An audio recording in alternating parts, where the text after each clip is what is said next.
Assalamualaikum warahmatullahi wabarakatuh. Waalaikumsalam warahmatullahi wabarakatuh. Alhamdulillah wassalatu wassalamu ala sayyidina Rasulillah sayyidina wa maulana Muhammad ibn Abdullah wa ala alihi wa sahbihi wa mawalah. La haula wa la quwwata illa billah, amma ba'du. Bapak-bapak, ibu-ibu, saudara-saudara kaum muslimin rahimakumullah. Pada pertemuan yang lalu sudah saya jelaskan bahwa hidup selalu berakhir dengan kematian. Apabila datang kematian menimpa seseorang, datanglah kiamat baginya. Itu yang disebut dengan kiamat kecil. Hakikatnya mati adalah perpindahan dari kehidupan di dunia ini menuju kehidupan di alam barzakh. Menunggu kita di alam barzakh sampai datangnya saat kiamat. Entah 10 tahun, entah 100 tahun, entah 1000 tahun, hanya Allah saja yang maha tahu. Adapun orang-orang beriman yang melakukan amal kebajikan dalam kehidupan di dunia ini, masa penantian yang lama di alam barzakh buat mereka sebentar saja. Tetapi bagi orang-orang kafir yang ingkar, yang tidak beriman kepada Allah, yang hidup di dunia cuma menumpuk-numpuk dosa, tentu penantian di alam barzakh akan merupakan waktu yang sangat lama. Bukankah dalam kehidupan kita waktu itu memang relatif? Contoh misalnya, bagi pemuda-pemudi yang sedang duduk asyik memadu cinta, waktu 4-5 jam saja rasanya cuma 4-5 menit. Tenggelam oleh keasyikan. Tapi buat orang yang berbaring di rumah sakit, meratap di balik-balik apa itu tembok derita kata lagu, di balik dinding-dinding penjara, sehari bagai seminggu, seminggu rasa sebulan, sebulan boleh jadi rasa setahun. Penantian yang sangat lama. Kapan kiamat itu akan datang? Ini rahasia Allah. Jangankan kita yang orang awam, baginda Nabi sendiri tidak diberitahu oleh Allah kapan kiamat itu akan terjadi. Tetapi sungguh pun demikian, banyak hadis-hadis yang menjelaskan ciri atau tanda-tanda datangnya kiamat.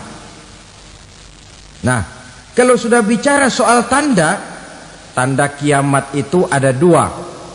Pertama yang disebut alamatus sughra, tanda-tanda kecil. Ini waktunya masih ada tenggang. Ada yang dinamakan alamatul kubra, tanda-tanda besar. Artinya kiamat sudah diambang pintu. Apa tanda-tanda kecil dari datangnya hari kiamat itu?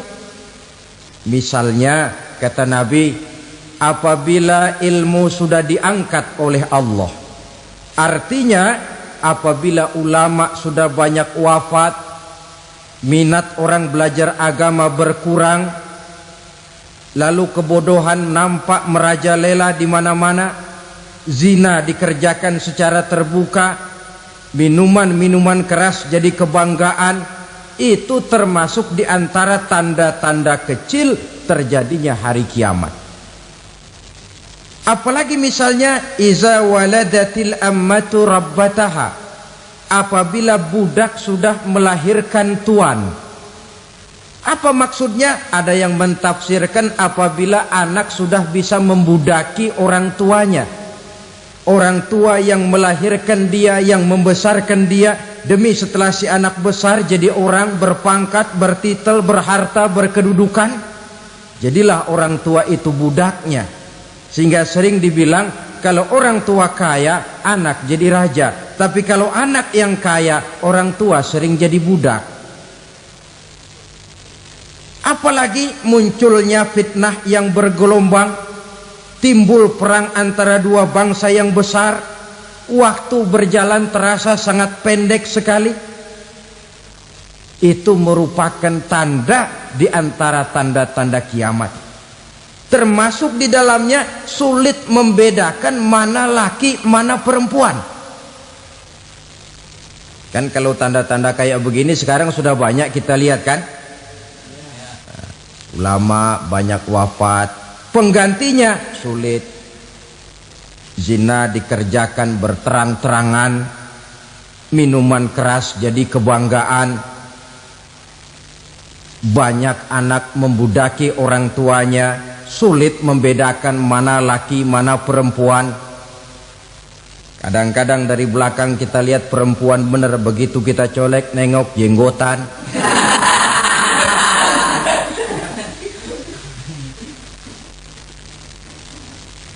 Ini termasuk tanda-tanda kecil, masih ada tenggang sampai akan terjadinya kiamat itu. Nah, yang dimaksud dengan tanda-tanda besar, ini tanda besar artinya kiamat sudah di ambang pintu. Pertama, matahari terbit dari sebelah barat.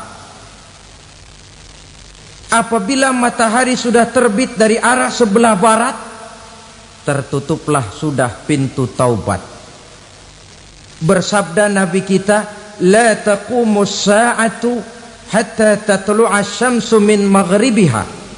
Tidak akan datang hari kiamat sampai matahari terbit dari arah sebelah barat. Fa iza tala'at, manakala matahari telah terbit dari arah sebelah barat, wara'ahan nasu, manusia banyak menyaksikan itu, amanu ajma'un, mereka pun lalu beriman.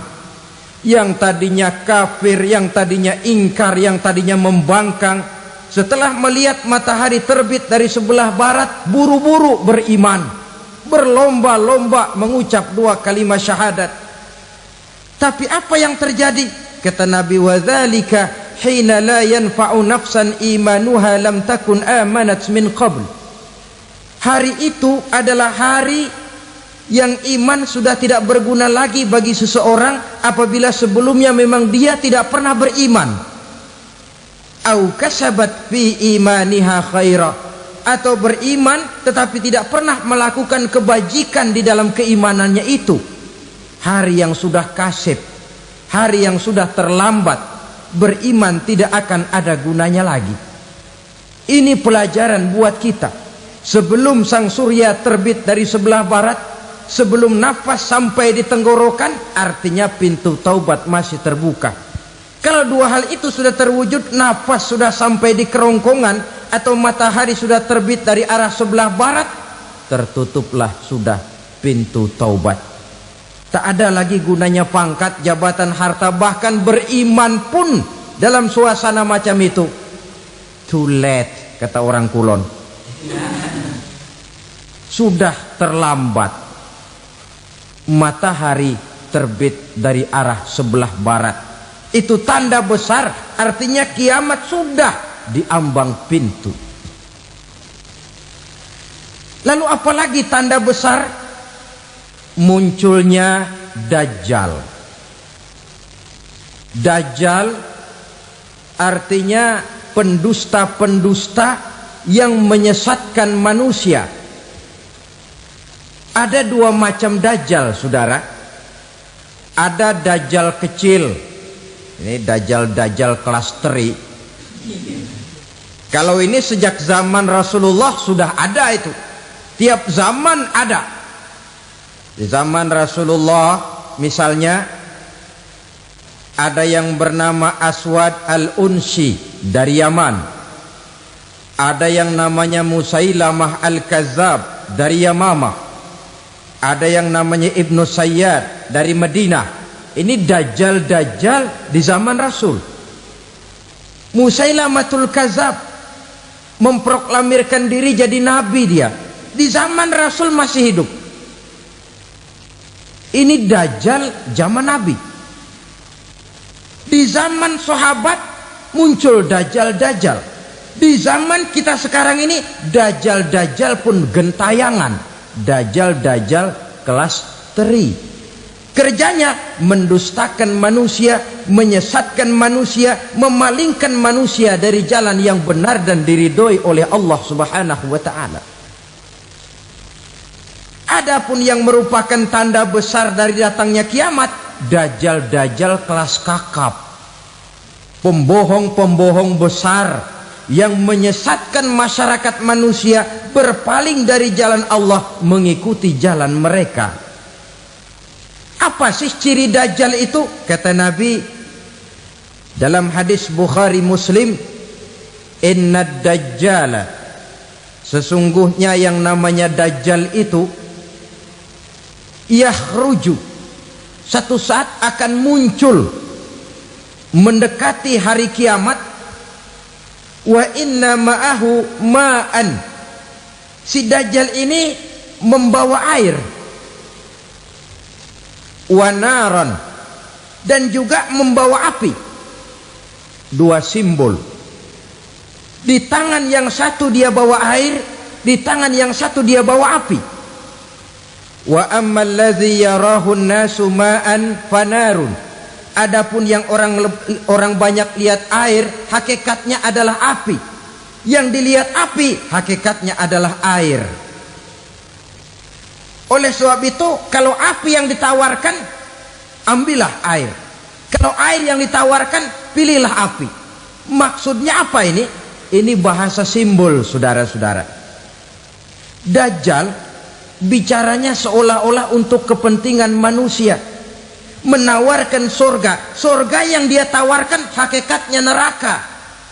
Hai manusia, kalau kau mau bahagia, jangan dekat-dekat dengan agama. Solat itu tidak efektif dan efisien, tidak produktif dari segi ekonomi itu. Menghadiri majelis taklim cuma buang-buang waktu. Tahajud, tasbih, tahlil, baca Quran, apa itu? Pekerjaan mubazir saja. Hidup ini cuma sekali, masa yang cuma sekali, manfaatkan dengan sebaik-baiknya. Mumpung, dibawanya sifat mumpung tetapi dalam pengertian yang sangat negatif. Bicaranya seolah-olah untuk kepentingan manusia, tetapi sebenarnya menjerumuskan manusia. Menawarkan air tapi sebenarnya api, menawarkan api tapi hakikatnya air. Buat apa kamu sholat? Buat apa kamu bayar zakat? Buat apa kamu puasa? Surga yang dicanangkan dajjal hakikatnya neraka. Neraka yang digambarkan dajjal pada dasarnya adalah surga. Jadi memutarbalikkan fakta itu kerjaan dajjal. Yang hak jadi batil, yang batil dibilang hak, yang benar jadi salah, yang salah malah jadi benar. Tuntunan disuruh jadi tontonan, tontonan malah menjadi tuntunan. Itu pekerjaan dajjal profesinya. Zamannya Nabi Adam, dajjalnya kan iblis. Betul? Betul. Apa sih rayuan iblis itu? Allah setelah menciptakan Nabi Adam kan bilang, Adam, kau dan istrimu Hawa tinggal di surga ini. Seluruh fasilitas yang ada di surga persilahkan kau nikmati. Satu yang tidak boleh, jangan coba-coba dekati pohon khuldi. Dekat saja jangan, apalagi sampai memetiknya. Datang dajjal yang namanya iblis ini. Adam, kamu tahu nggak kenapa tidak boleh makan buah khuldi? Ya nggak tahu, pokoknya saya dilarang. Bodoh kamu Dam. Khuldun artinya kekal. Kalau kamu makan itu buah, kau akan kekal di surga buat selamanya. Allah tidak kepengen, maka dilarang kamu makan buah khuldi. Kalau kau ingin kekal di surga Adam, makan saja. Saya bicara begini ini untuk kepentingan kamu Adam. Ini kan ciri-ciri Dajjal.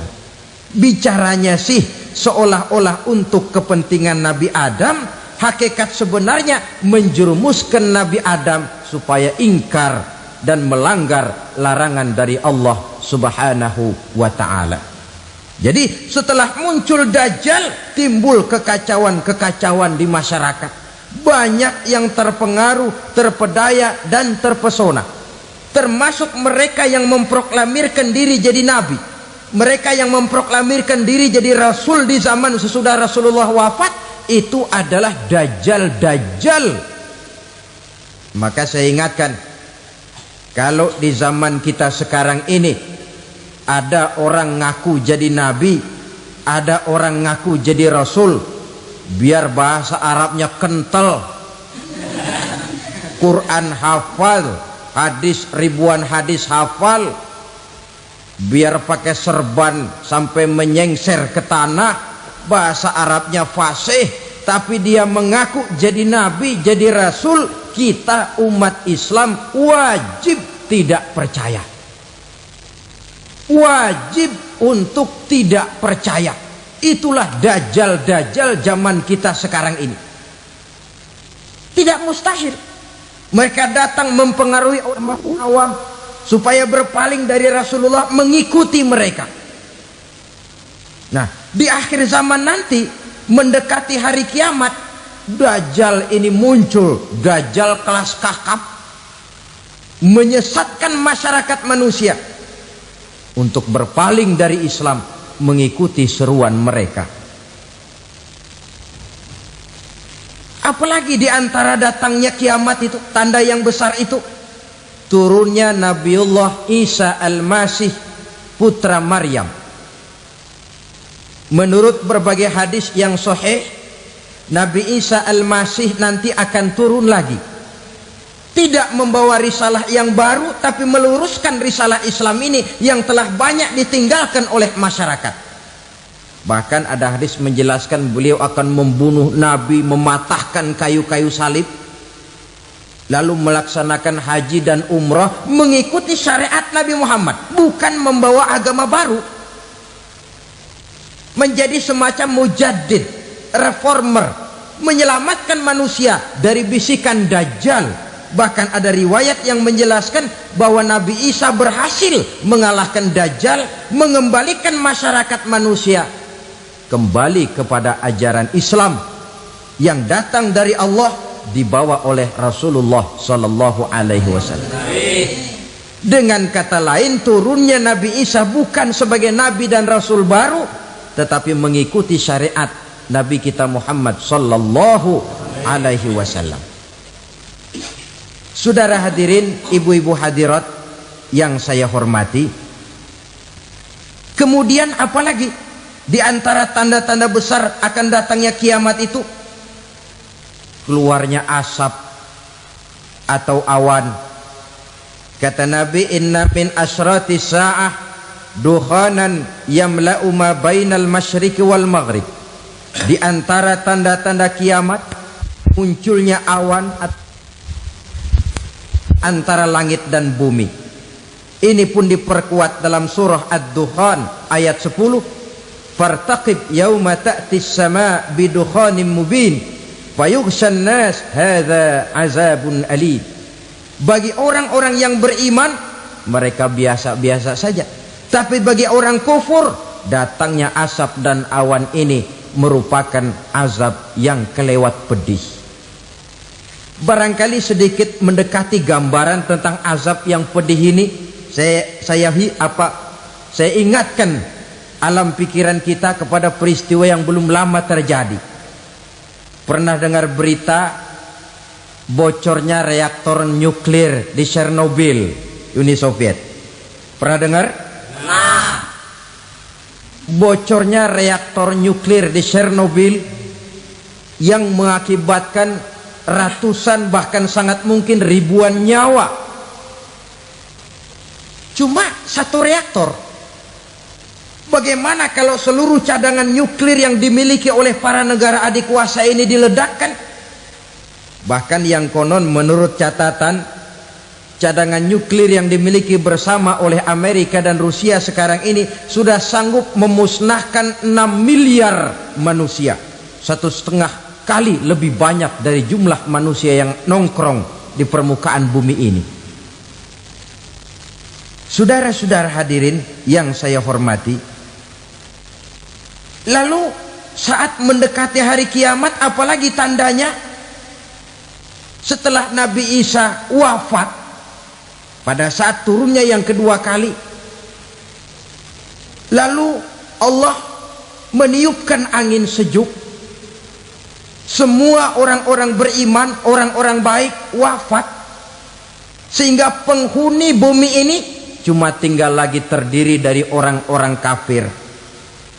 Tidak ada lagi di bumi ini yang bisa mengucapkan Allah. Sehingga dalam hadis qudsi itu ada keterangan, innallaha azza wa jalla yaqulu li Israfil. Allah pernah pesan kepada malaikat Israfil. Kata Allah, Israfil,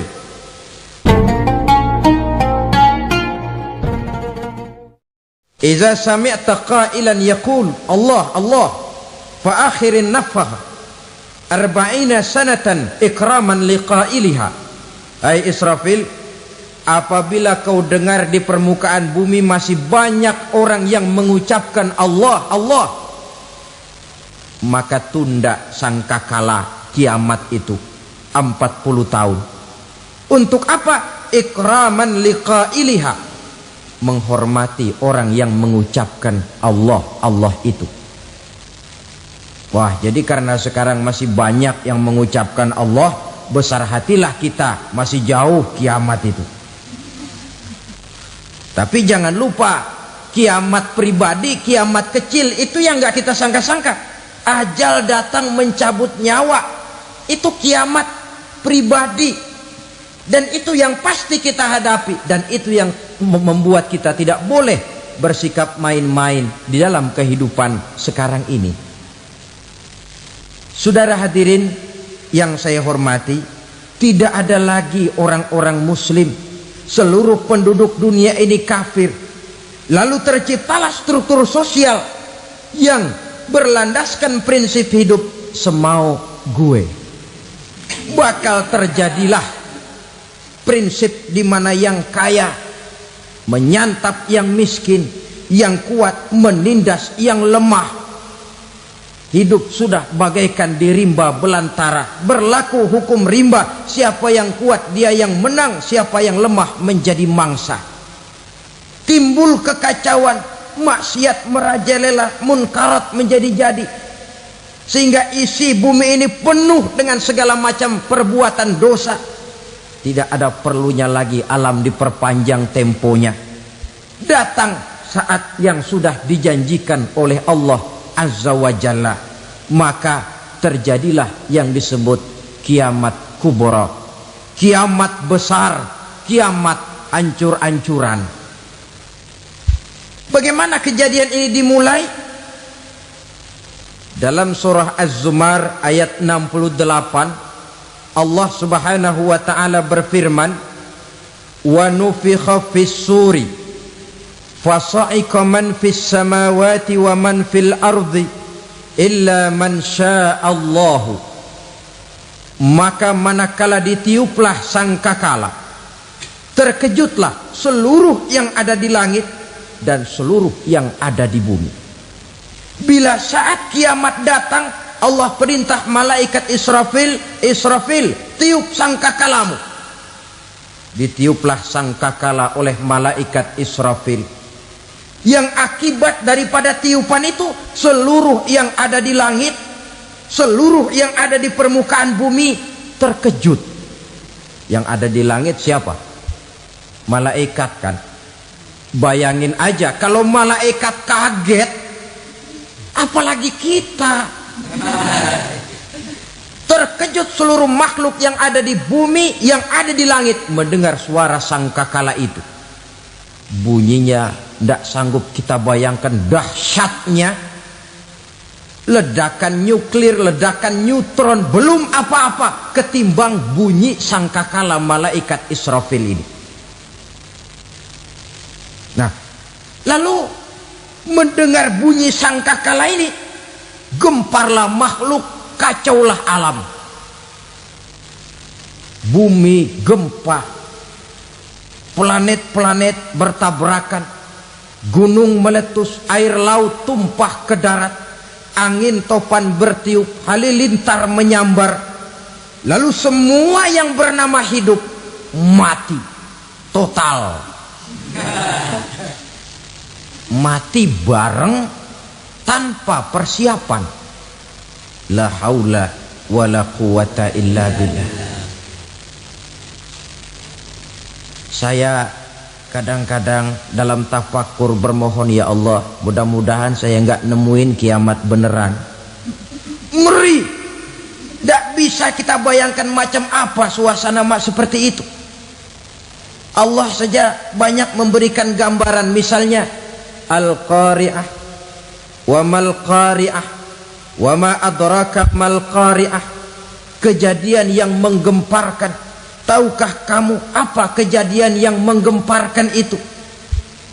Yauma yakunun nasu kal farasil mabsus wa takunul jibalu kal ihnil manfus. Pada saat itu manusia berterbangan bagai kupu-kupu, gunung berterbangan seperti kapas ditiup angin. Gunung saja macam kapas, konon lagi manusia. Kematian total, mulai semut sampai gajah mati, jin mati, iblis mati, malaikat mati. Malaikat saja mati. Saudara hadirin yang saya hormati, kematian total yang tanpa persiapan. Orang bilang, Pak, kalau mati bareng begitu yang repot malaikat maut dong ya, cabut sana, cabut sini. Itu kalau menurut logika kita, mestinya begitu menurut logika. Tapi logika juga yang nggak perlu serepot itu. Sebab untuk mematikan listrik di wilayah DKI, di wilayah Jakarta, nggak perlu tiap rumah didatengin, matiin, ya lama. Cukup dari kantor pusatnya saja PLN tekan satu tombol, gelaplah seluruh Jakarta. Saudara hadirin yang saya hormati, kematian total. Lalu setelah kematian total, planet-planet juga mati, dalam arti tidak bergerak dan beredar. Angin mati, dalam arti tidak bertiup. Air mati, dalam arti tidak ada riak gelombang. Pokoknya semua mati. Kullu nafsin za'iqatul maut, semua yang bernafas mati. Dalam ayat lain, kullu man 'alaiha fan, semua yang ada di permukaan bumi fana. Yang kekal cuma Allah Subhanahu wa ta'ala. Yang paling belakang mati malaikat maut dan malaikat Israfil. Tapi mati juga sesuai dengan janji Allah. 10 lamanya. Tidak dijelaskan oleh Abi Hurairah 40 jam, apa 40 hari, apa 40 tahun. Hadis-hadis cuma menyebutkan 40 saja. Sunyi alam, yang tinggal cuma Allah saja lagi. Ketika itu Allah berseru-seru, katanya, limanil mulkul yauma, siapa para penguasa hari ini? Mana itu raja-raja dan penguasa yang dulu mengaku jadi Tuhan? Fir'aun, mana Fir'aun sekarang? Yang dulu jadi raja, merasa berhasil, sombong, lalu tidak mau turun-turun dari kekuasaannya, sampai kepada puncak kekurang ajarannya mengangkat diri jadi Tuhan. Mana itu Fir'aun? Namrus, mana sekarang Namrus? La ilaha illa ana, ternyata tidak ada Tuhan lain selain daripada aku, kata Allah. Proses kemudian, saudara-saudara, turunlah hujan. dari langit. 40 lamanya hujan itu. Tidak jelas juga 40 jam apa 40 hari. Setelah air turun membasahi, datanglah tiupan sangkakala yang kedua. Semua yang bernama mati bangkit dari kuburnya masing-masing. Ini yang disebut Yaumul Ba'thi, hari kebangkitan. Allahu Akbar. Pada saat kita bangkit dari kubur kita masing-masing, kumpul di padang mahsyar namanya. Bayangin aja, saya sendiri nggak sanggup bayangin. Manusia sejak zaman Adam sampai zaman kiamat kumpul bareng di tempat sama. Berapa banyaknya itu?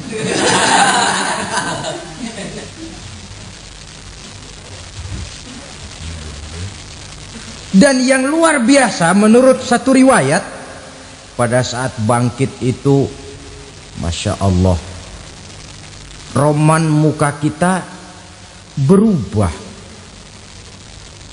disesuaikan dengan amalan kita waktu di dunia ini. Barang siapa yang waktu di dunia amalannya itu amalan tikus, di akhirat nanti dia bangkit dari kubur, mukanya seperti muka tikus.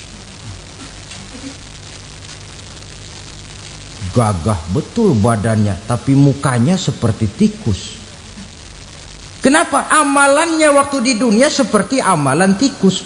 Apa amalan tikus itu? Suka ngegeragoti barang yang sudah disimpan rapi-rapi. Orang sudah simpan uang rapi-rapi, simpan perhiasan rapi-rapi, digeragoti oleh tikus. Maling-maling, pencoleng-pencoleng, koruptor-koruptor. Itu nanti di akhirat nanti kita lihat mukanya seperti muka tikus. Oh, ini waktu di dunia suka nyolong,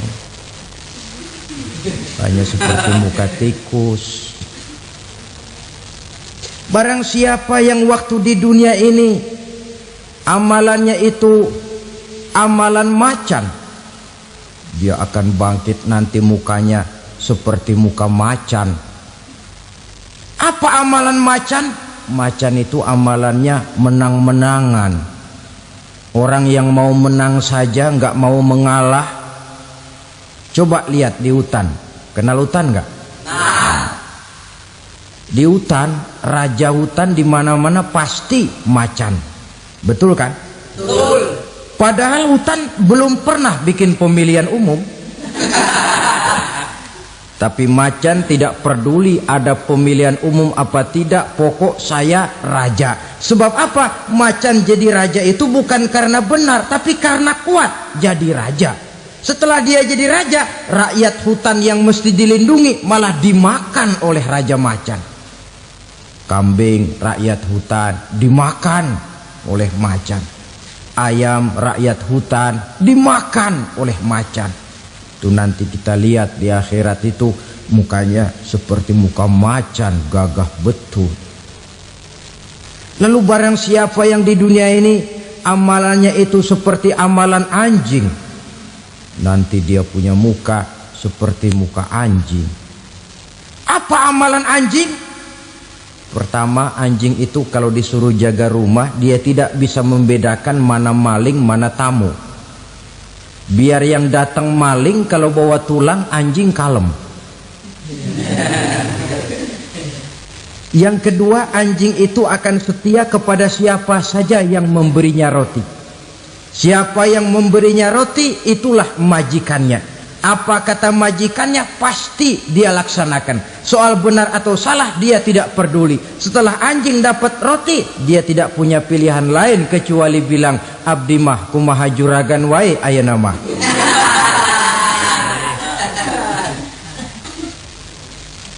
Saudara hadirin yang saya hormati, berkumpul di padang mahsyar, tiap orang sibuk dengan persoalannya masing-masing.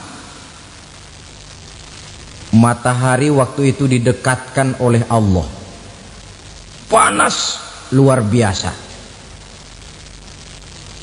Ada yang saking panasnya itu mencucurkan peluh keringat sampai sebatas mata kakinya.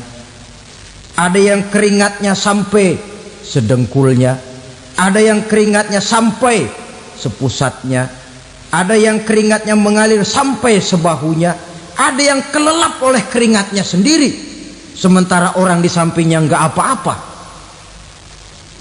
Bergantung lagi amalan dia waktu di dunia ini. Saudara-saudara, sebagian orang dalam kepanikan padang mahsyar berombong-rombong datang mereka menghadap Nabi Adam. Ya Adam, anta abal bashar. Hai Adam, Tuhan adalah bapak moyang manusia. Kami sebentar lagi akan disidang, dimintakan pertanggungan jawab. Tolonglah kami, hai Adam.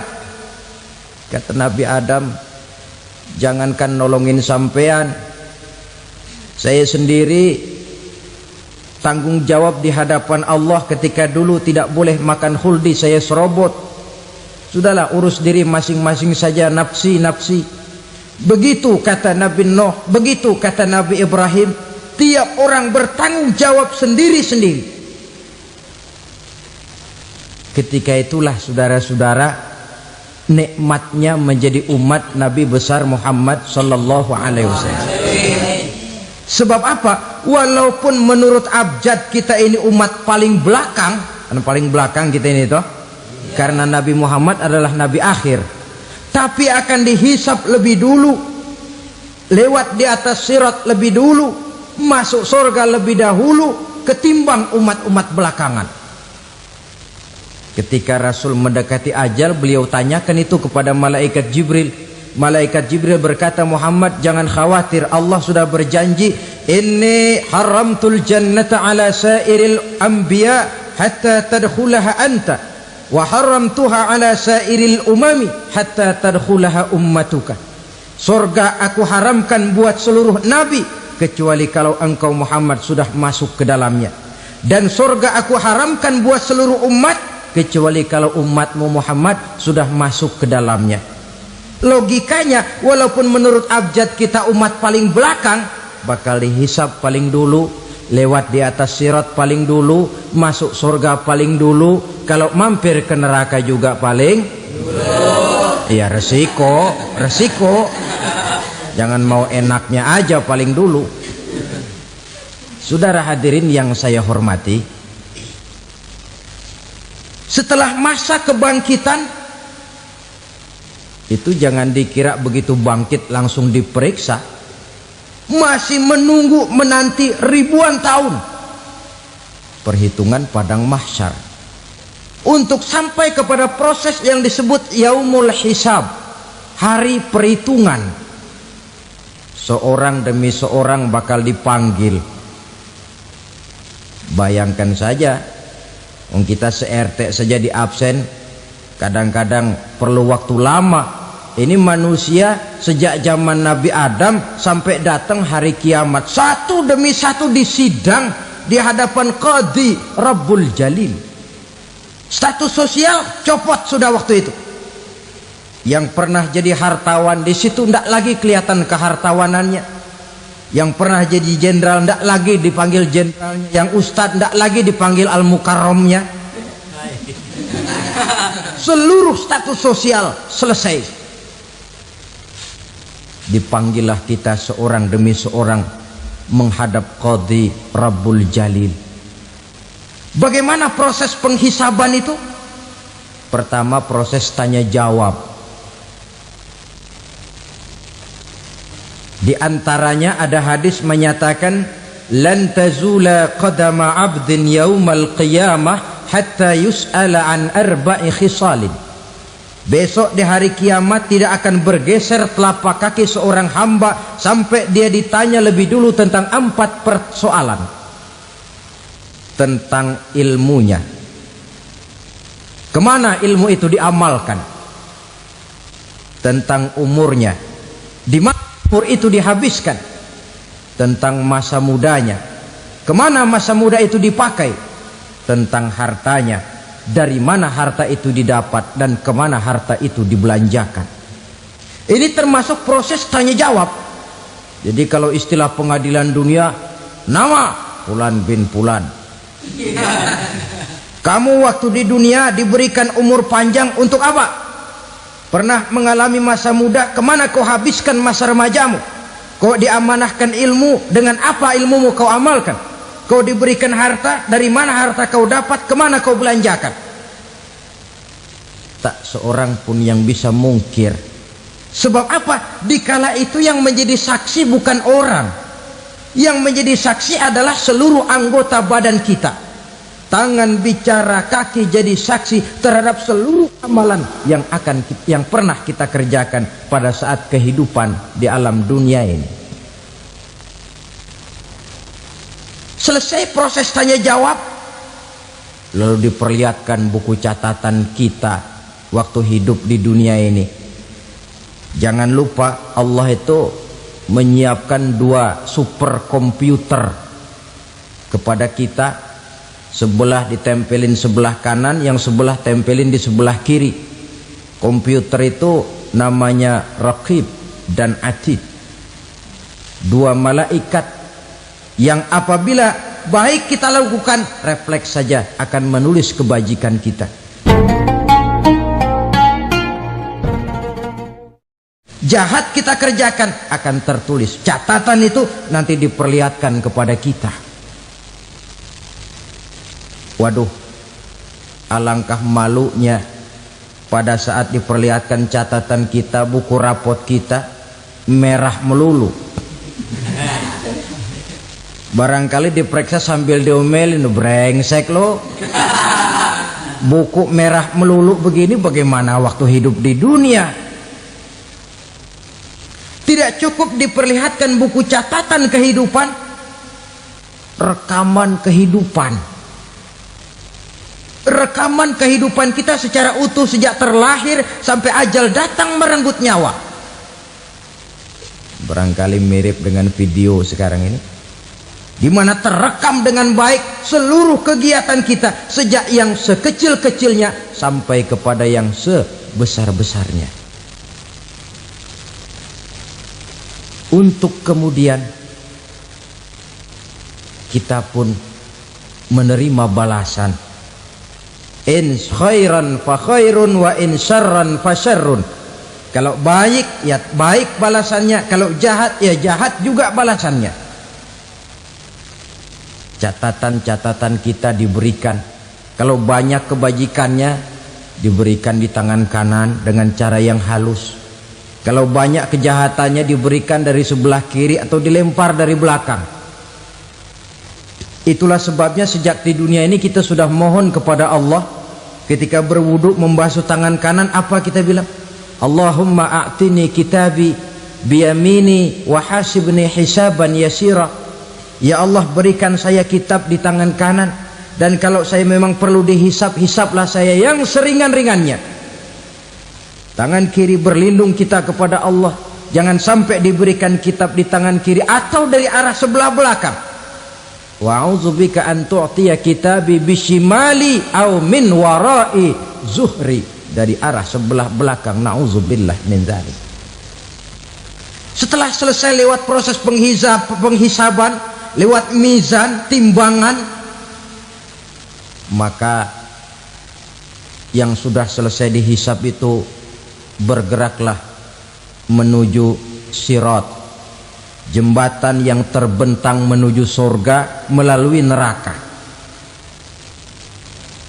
Saudara-saudara, panjangnya perjalanan sirat itu memakan waktu ratusan tahun. Tetapi orang yang lewat di atas sirat pun macam-macam, bergantung amalannya ketika di dunia ini. Ada yang lewat di atas sirat itu kalbarkil khatib, seperti kilat yang menyambar, lep, sudah sampai dia di surga. Cepat bukan main. Ada yang lewat di atas sirat itu seperti orang lari-lari. Ada yang lewat di atas sirat itu seperti orang jalan biasa. ada yang sambil merangkak, ada yang sambil ngesor, ada yang sambil gelayutan, ada yang selamat sampai ke ujung ke surga, ada yang tergelincir jatuh masuk ke dalam neraka, bergantung amalannya dalam kehidupan di dunia sekarang ini. Tiap kita akan melewati yang namanya sirat ini. Saudara-saudara kaum muslimin yang saya hormati, dengan demikian mereka yang selamat melalui sirat sampai ke terminal akhir surga, mereka yang ketika dihisab ternyata banyak kejahatannya daripada kebaikannya, mereka singgah di dalam neraka. Nah, adapun orang-orang yang beriman menurut ayat Quran dan hadis Nabi itu nanti ada bermacam-macam. Ada orang beriman itu yang dimasukkan surga. Ada orang beriman itu yang dimasukkan ke dalam surga. Ada orang beriman itu yang disebut penduduk surga. Kenapa lain-lain, Pak? Karena waktu di dunia amalannya juga lain-lain. Ada orang beriman yang masuk surga. Ini paling murah tiketnya. Mau masuk surga? Kata Nabi begini, ma min abdin qala la ilaha illallah thumma mata ala dhalik illa dakhala al jannah. Kalau seorang hamba sudah mengucap dua kalimat syahadat, dia yakin dengan kebenaran kalimat itu sampai matinya, orang itu akan masuk surga. Abi Dzar yang waktu itu diajak bicara heran, ya Rasul kok gampang betul? Iya, walaupun orang itu mencuri, iya, walaupun orang itu berzina, iya, biar dia mencuri, biar dia berzina, kalau dia sudah mengucap dua kalimat syahadat, dia yakin dengan kebenaran kalimat itu sampai matinya, itu orang akan masuk surga. Jadi masuk surga cukup dua kalimat syahadat, yakin sampai mati, masuk surga. Itu perkara masuk. Tapi kalau pertanyaannya diterusin, masuknya kapan, Pak? Nah, ini lain lagi urusannya. Sebab ada yang masuknya itu langsung, ada yang mampir dulu. Di sana tempat cuma dua, kalau tidak surga, neraka. Mau ke surga tapi mampir dulu, yang mampirnya jelas di neraka. Kenapa? Dalam hadis qudsi ada riwayat, nanti itu di akhirat, setelah Allah selesai mengatur penduduk surga masuk surga, yang neraka masuk neraka, Allah berkata kepada malaikat Malik, malaikat Malik, labaik ya Allah, itu bajingan-bajingan tengik, manusia-manusia durjana yang waktu di dunia tidak mau sujud, jauh dari ulama, gemar melakukan yang munkarat dan maksiat, hidup di tengah masyarakat selalu jadi bibit keonaran, kufur, sudah masuk neraka semua. Sudah ya Allah. Nah, kalau sudah, coba sekarang kamu masuk, Malik. Saya, iya, masuk neraka. Mau apa ya Allah? Kata Allah, akhriju minan nar man kana fi qalbihi misqala habatin min khardalin min iman. Kau masuk neraka, cari di dalam neraka orang-orang yang ada imannya walaupun kecil sebesar biji zarah, angkat mereka keluar. Masuk malaikat Malik ke neraka, cari orang yang ada imannya, korek-korek. Ya repot, udah pada gosong. Yang ada imannya diangkat ke atas, yang ada imannya diangkat ke atas, lalu dimandikan di Nahrul Hayat, namanya sungai kehidupan di akhirat nanti. Cakep lagi rupanya, bersih lagi wajahnya, apel di hadapan Allah. Kata Allah, bagaimana mas? Kapok nggak sampean? Kapok ya Allah. Nah, kalau kapok, idhab fadkhulil jannah, pergi masuk surga sana. berangkat mereka ke surga, ketemu sama teman-temannya yang udah sampai lebih dulu, yang nggak pakai mampir lagi. Terjadi dialog, kata teman-temannya yang udah pada nyampe duluan, Mas, iya, emang baru sampai? Oh, saya baru sampai. Memang mampir di mana dulu, Mas? Kita sudah lama sampai di surga. Saudara buka surah Al-Muddatsir ayat 34-35. Masalakakum fis saqar? Kenapa kamu mampir di neraka Saqar? Qalu lam nakum minal musallin. Mereka menjawab, kami mampir di neraka Saqar, Mas, gara-gara dulunya kami waktu di dunia ndak pernah sholat. Ndak pernah sholat? Ndak pernah. Kan rumahnya dekat masjid. Cuma dekat doang, Mas. Sholat mah enggak saya. Enggak pernah ngasih makan fakir miskin, enggak pernah hadir di majelis taklim, pendeknya enggak pernah melakukan kebajikan, maka saya pun mampir di neraka Saqar. Untung betul saya punya iman, Mas, sedikit. Waktu hidup di dunia dulu saya pernah mengucap 2 kalimat syahadat, sekali-kalinya waktu mau kawin. Masya Allah. Untung saja kawin, kalau nggak kawin polos.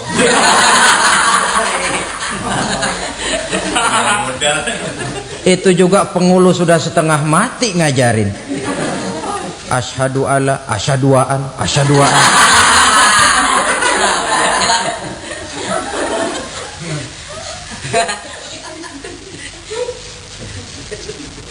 Ini namanya masuk surga, ada mampir dulu. Ada pula orang mukmin itu yang dimasukkan surga. Namanya dimasukkan kan terima beres. Saya masuk ke rumah, jalan sendiri, cari tempat sendiri. Saya dimasukkan ke dalam rumah, terima beres, pokok ada di dalam, itu dimasukkan namanya. Nggak pakai mampir.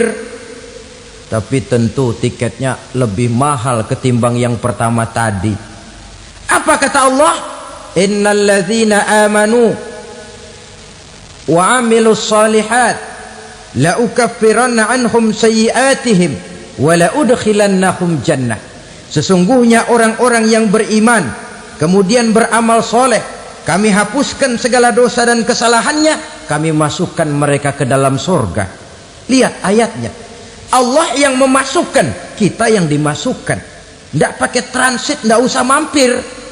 Cuma tidak cukup syahadat, tidak cukup amanu, tapi diiringi dengan wa'amilus salih. Iman, amal. Tidak cukup syahadat, lalu dibuktikan dia sholat, dia zakat, puasa, lalu dia melakukan berbagai macam kebajikan. Ini yang menyebabkan dia tidak pakai mampir di tempat yang bernama Saqar. Lalu ada pula orang mukmin itu yang disebut penduduk sorga. Wah, ini sudah VIP ini. Ashabul jannah, penduduk sorga. Siapa mereka? Kata Allah, innal ladzina amanu summa istaqamu fala khaufun alaihim wala hum yahzanun ulaika ashabul jannah hum fiha khalidun. Sesungguhnya orang-orang yang beriman lalu istiqamah, tetap dalam melaksanakan perintah Allah, tidak goyah, tidak labil tapi stabil, istiqamah, mereka tidak takut dan tidak bersedih hati. Merekalah penduduk surga. Iman, istiqamah. Tidak punya duit, sembahyang. Banyak duit, sembahyang. Miskin, sembahyang. Kaya, tetap sembahyang. Istiqomah. Kadang orang kalau susah rajin ke masjid, banyak duitnya ngelihat masjid melengos. Waktu miskin hamba Allah, setelah kaya jadi hamba harta. Bergeser, tidak ada nilai istiqomahnya. Saudara-saudara, dengan begitu penduduk neraka itu dua. Ada penduduk permanen, ada penduduk yang semi permanen. Yang semi permanen orang-orang beriman yang mempunyai dosa besar. Mereka masuk ke neraka. untuk menerima azab sesuai dengan dosanya. Bila selesai masa azab itu, mereka akan diangkat untuk ditempatkan kembali ke dalam surganya Allah Subhanahu wa ta'ala. Nah, dikala itulah saudara-saudara, ada yang disebut syafaat dari Rasulullah Sallallahu Alaihi Wasallam. Tapi tentu jangan lupa, syafaat ini ibarat kain menambal dia. Kita punya kain bolong-bolong sedikit, syafaat yang menambal. Solat kita ada kurang dikit, sedekah kita ada campur riak dikit, amalan kita ada tidak karena Allah dikit, kita berharap syafaat. Jadi biarlah kain masih bolong-bolong, yang penting punya kain. Tapi kalau kainnya tidak ada, yang ditambal apanya? Sholat tidak, puasa tidak, zakat tidak, berharap syafaat saja, ya, terlalu berlebihan itu. Saudara hadirin yang saya hormati, apabila selesai proses penghisaban, proses penghitungan, maka dikala itulah manusia terbagi dalam dua kelompok besar. Fariqun fil jannah wa fariqun fis sa'ir. Sekelompok orang-orang beruntung yang masuk ke dalam surga, dan sekelompok lagi masuk ke dalam neraka. Akan memakan waktu untuk menceritakan sifat surga dan neraka, tapi insya Allah pada kesempatan pertemuan lain saya sampaikan. Namun sebagai gambaran umum cukuplah saya sampaikan sebuah hadis qudsi. Allah jelaskan, a'dadtu li'ibadiyas salihin ma la ainun ra'at wa la uzunun sami'at wa la khatara fi qalbil bashar. Aku sediakan buat hamba-hambaku yang soleh, yang tidak pernah terlihat oleh mata, tidak pernah terdengar oleh telinga, dan belum pernah terdetik dalam hati manusia. Jadi kenikmatan surga belum pernah dilihat mata, belum pernah didengar telinga, belum pernah terdetik dalam hati. Pedihnya azab neraka belum pernah terlihat mata, belum pernah terdengar telinga, belum pernah terdetik dalam hati.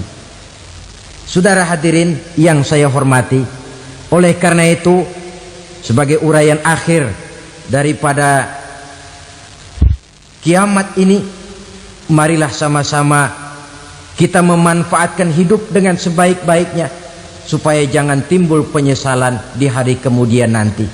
Mudah-mudahan kita seluruhnya diselamatkan Allah dari azab neraka dan mendapat surga dan ridhonya. Sekian dan demikianlah pertemuan kita kali ini. Terima kasih banyak atas segala perhatian. Mohon maaf atas segala kekurangan. Usikum wa nafsi bitaqwallah. Wassalamualaikum warahmatullahi wabarakatuh. Waalaikumsalam warahmatullahi wabarakatuh.